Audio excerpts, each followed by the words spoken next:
Alright, alright. I know everyone's all excited about the bird waifus, and trust me, I am too, but there's a discussion that really needs to be had right now, so let's talk about it.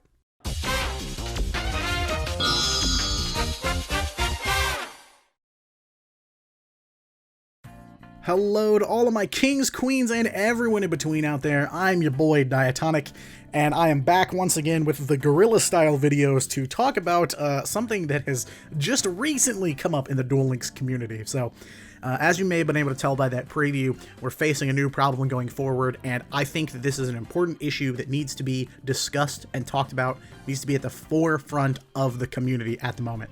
So I'm going to introduce this issue to you, we're going to talk about it a little bit, talk about maybe some potential solutions, and then I'm going to open it up to you. I want to know what you think. So, as you know, if you've seen any of my other videos, I read pretty much every single comment, and I reply to most of them. So I legitimately want this to be a discussion. I want to hear from you and what your thoughts are on this, because my brain is not that great, but all of our brains together are very strong. So please make sure to leave a comment, let me know what you think at the end of this video. And also be sure to subscribe so you know when I make one of these random videos in the middle of the week and you can get in on the discussion with me. So I won't waste too much time and just jump right into it. There's no real script for this other than a few bullet points that I've jotted down that I want to talk about.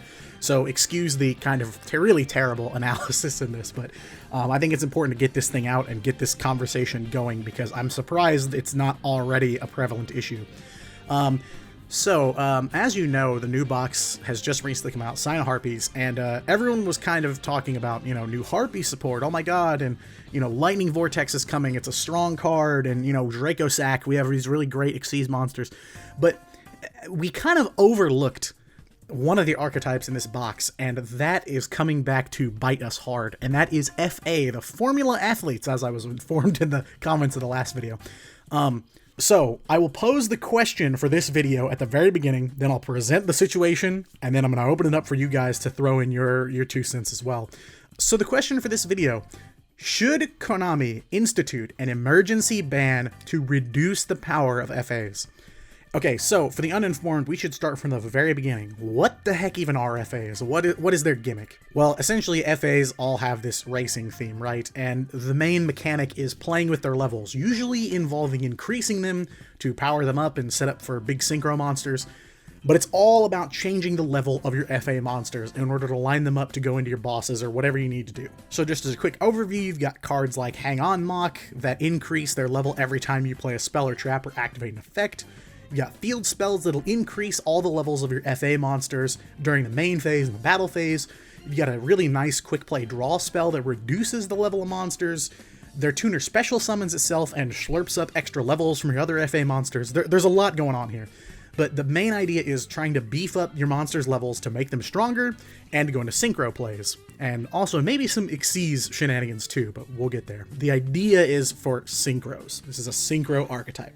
At first glance, it kind of just seems like a meme, wow, I can make a level 20 motorhome that has like 5,000 attack or whatever, and it's funny, but not really something that you think YouTubers would start making videos about being like, we need an emergency ban. So, what's the problem here? Where is it? Well, like I said, Hang On Mock is a big part of the problem.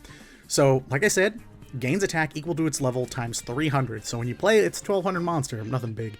But it gets bigger as you level it up. But that's not really where the issue lies. The problem I have is the combination, I guess the cocktail of effects that are on the rest of the card. So first of all, it's not affected by activated effects from opponent's monsters if the level or rank of that monster is lower than your Hang On Mock. It's all about increasing its level. You're gonna be higher level than them, I guarantee it. Like I quickly mentioned, every time you activate an FA spell or trap card or effect in general, you can increase this card's level by 1. And finally, the last effect is if this card's level is 7 or higher, any card sent to your opponent's graveyard is banished instead. So it's not about what cards your opponent has, it's about Hang On Mock being level 7 or higher. And trust me, I know that sounds kind of weird, like 7, yeehaw, like that's 3 levels up, that takes a lot. It's very easy to do, and very consistent. But this effect, this whole send opponent's cards to the graveyard or banish them instead, this is what's commonly referred to as a floodgate effect. Basically, a floodgate is kind of exactly what it sounds like. Not the trap, but whenever it's online, it prevents you or your opponent from doing something. So in this case, sending cards to the graveyard. So this means that whenever you kill one of their monsters, instead of it going to the grave, it's banished. Or if they have to discard a card, instead of going to the grave, it's banished. Or if they have to send cards specifically to the graveyard to activate something, they cannot activate it. In essence, it is negated.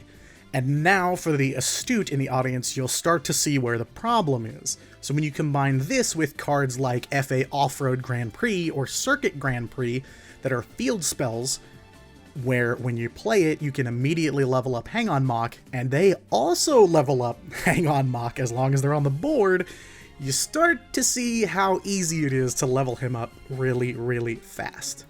It's a really, really strong effect. And if you're playing in the competitive meta, either in tournaments or even in ladder, you know that there are so many decks in the game, and plenty more to come down the pipeline, that play with the graveyard. The graveyard is almost like a second hand or a second deck for some archetypes. So now that you're telling them that all those graveyard cards are now going away, they're banished, it becomes a huge problem for a lot of decks. So I think there are 3 cornerstones to this deck and to the strategy surrounding it that makes it so dangerous and makes me want to talk about this. It's the combination of very powerful floodgate that's very easy to perform. You can pick it up and play it very quickly. It did not take me long to start turn 1ing that effect. And it's also extremely consistent. There's so much tutor in the pure archetype by itself. In my opinion, it should be alarming. Especially when you consider we have other really big card draw and search engines in things like Star Seraphs and Dark Lords, and I know I'm kind of playing my hand a little early here, but you see where this is going. So I guess the question is, what's the direct impact of cards like this? What does Hang On Mock shut down? Well, first of all, it hurts Blue Eyes to no end. That Whitestone Ancients isn't nearly as good now when it isn't going to the graveyard and is going straight to your banish pile. I mean, you can Karma Cut all you want, but you're not discarding it anymore, you're throwing it away. I know there won't be too many sad people in the audience, there's a pretty strong Blue Eyes counter coming, but you see what I mean. It shuts down Blue Eyes pretty hard. I mean, it's not unplayable, you can still play around it, kind of, but this is a pretty harsh strike against it, if you're able to do it, which, like I said, very consistent, fast, easy. Another one that I wanted to mention, I don't want to get too into the weeds on this because there's so many. I mean, anything that sends to the graveyard, it's banished. Anything at all. But one that I thought about was Light Sworns. You know, you've got decks like Thunder Dragons that use a lot of Light Sworn cards. They use, you know, Charge of the Light Brigade and Raiden, and now those cards are going into your banish pile. So if you're trying to summon Levianeer or trying to, you know, loop things from your grave, you're now ending up with way more cards in the banish pile than you may have been prepared to deal with, and that could really throw a wrench in your deck. And the fact that you can get the Floodgate active on your first turn, from turn 1, very easily, that scares me. So, my experience with the deck is mostly pure. I've been playing it by itself. I haven't mixed anything into it, and it's a really strong Synchro deck. I mean, you can go into almost any level Synchro you want. I've seen somewhere around 4 and 5 on the board, all the way up to 12. So, you know, if you want to go into Haster, you can, or if you want to go into Bishop Balkan, you can. But the real problem here is the mix. So, as you probably know, a deck that's been tearing up tournaments and tearing up the ladder has been Star Seraph Dark Lord, a weird combination of tutoring and drawing to just basically do whatever you want, the deck. But now we have an actual Frankenstein creation of FA, Star Seraph, and Dark Lord all together. So yes, those of you that play the coveted Elemental Hero 6 Sam Infernity deck, now you can actually say, I play FA Dark Lord Star Seraph, and mean it. And have people cower in fear before you. So you combine things like Banishment of the Dark Lords, which lets you pick up your deck and get Dark Lord cards, and FA cards that let you just pick up your deck and get FA cards, and now you have Stick and Share that let you draw an insane amount of cards, and you basically don't need a hand, because your deck is going to be your hand. Believe it or not, it's already starting to show. There was a Meta Weekly run just, you know, within the past 24 hours, and the grand finals of that tournament was a mirror match between Car Lord Seraph and Car Lord Seraph. Already there's mirror matches.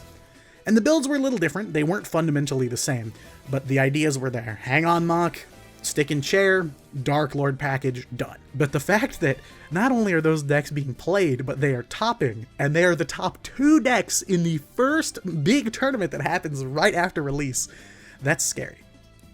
You know, if you look at the breakdown, there were a lot of Harpy decks too, and that's not too shocking. But Duel Links meta doesn't have that whole combination yet as an archetype or as something they put in their breakdowns or on their lists. FA Dark Lord Star Seraph. So I can't 100% say how many actually showed up other than looking at, you know, the breakdown of the top 16. But it's a huge amount. And this is one of the first tournaments I've seen where the Seraph Dark Lord thing actually outpaced Blue Eyes. Because in top 32, there were 12 Seraph Dark Lords and 11 Blue Eyes decks. And then on top of that, there were 2 more FA Dark Lords lists. I think there's a problem here, personally. I don't know what you think, but... so, to kind of put a bow on this, here are some potential solutions that Konami could do as an emergency ban, because we have a KC Cup coming up. And as it stands, it's very likely that there's going to be a ton of FAs in it, if not all FAs. So here are some solutions I kind of brainstormed on my own, and, you know, obviously feel free to throw in your ideas as well. The first one is to specifically target FA. I think this is the least likely one to happen because the deck just came out, and obviously Konami wants people to buy the box. And if you get rid of this hot selling deck that's in it, you kind of kill the sales. And I don't think that Harpies drive the box enough on their own, and especially not now. Not after what we're seeing and the hype that's building post-launch of the box. So they could limit FA, they could limit Hang On Mock. Again, I think this is probably the least likely option. A more likely option, in my opinion, is to target Dark Lords. This isn't the first time Dark Lords have caused problems. Far from it. They also busted Star Seraphs too, and they've had plenty of history with making stuff really OP, and they've gotten hit in the past. So the question is, will Konami hit Dark Lords again? I saw some people suggesting this, and I could kind of see this. Banishment of the Dark Lords outright. Add 1 Dark Lord card from your deck to your hand, except a banishment. You can only activate 1 per turn. I think the only thing that holds us back from being banned is the once per turn, and the fact that it can't search itself. But it's a strong card. You already have so much tutoring with the FAs. Do you really need banishment? Do you really need Dark Lord tutoring too? You see what I'm saying? So that's something I've seen a few people start to suggest, and there's not a lot of discussion about it yet, but that's an option. Also, targeting skills. That seems to be Konami's favorite thing right now, because the last ban list was nothing but skill hits. So, I was today years old, basically, when I discovered that level augmentation and duplication are not until end of turn. They're permanent increases. So all you have to do is play your lovely Hang On Mock from hand, and then level augmentation or duplicate from a big monster in your hand, like a Dark Lord, for example, and you're done. You have the floodgate already. Turn 1 with literally 2 cards, and only one of them has to hit play. So yeah, maybe making level augmentation and or duplication until end of turn would probably be a better way to handle it, at least maybe from Konami's perspective, if they're going to hit something as an emergency, pre-KC Cup or something they're going to do after. I think those will be one of the 3. Hit the Dark Lords, hit the FAs, or hit a skill. Alright, so my part of the video is done, and now I want to pass the buck on to you. Haha, do my work for me. I'd love to hear what you think about it. So, like I said, please be sure to leave some comments. You can also join our Discord if you want a more direct line to me. I am active in there, and I do hang out there, and we have plenty of channels and people willing to talk about this, so feel free to come on over into the community and join us and talk about this with us. I would love some more input on this, because I don't like to just tackle these issues on my own in my own head. I like to hear what other people have to say and get lots of perspectives and put them all together. Again, apologies for the guerrilla-style editing and analysis. It's not the best. It's not the production value I wanted, but hey, I thought this would be important to talk about. So, thank you guys for watching. If you're still here, you guys are the greatest. And yeah, I will see you all pretty soon for some Duel Links meme review on the channel next week. But for now, I've been Diatonic. Roll outro. Hey everyone, thank you so much for watching. Your support means a ton, and if you'd like to support me even more, it'd be great if you left a like and comment on this video, as well as smacking that subscribe button so you know when the next video is ready for you. Also, I'm live 4 days a week over at my Twitch channel with plenty of Duel Links content. I've always got an open duel room for you, and I even run a tournament every Saturday where you can win a free sub to the channel, so feel free to stop on by, we'd love to have you. Who knows, you might even be featured in my next video. As always, I hope you have a great day. I've been Diatonic, signing off.